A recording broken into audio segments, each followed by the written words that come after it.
अस्सलामुअलैकुम। इस्लायत फ़ाल के प्यारे प्यारे व्यूअर्स, उम्मीद है कि आपका पहला रोज़ा बहुत अच्छा गुज़रा होगा।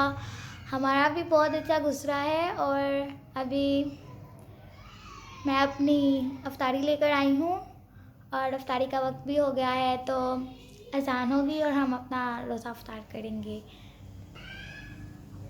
तो आज मैं आप लोग को रोज़ा अफ्तार करने की दुआ भी सिखाऊंगी।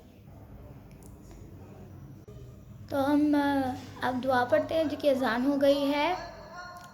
अल्लाहुम्मा इन्नी लका सुम्तु व बिका आमनतु व अलैका तवक्कलतु व अला रिज़्क़िका अफ़्तरतु। तो चलें खजूर से अपना रोज़ा शुरू करते हैं।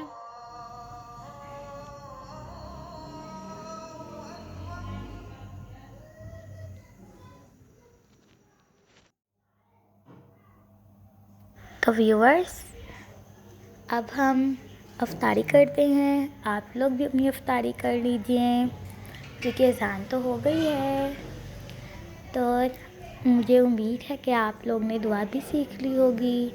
तो चलें, अल्लाह हाफ़िज़। आप अभी भी दुआओं में याद रखिएगा, हम भी आप लोग को रखेंगे। अल्लाह हाफ़िज़।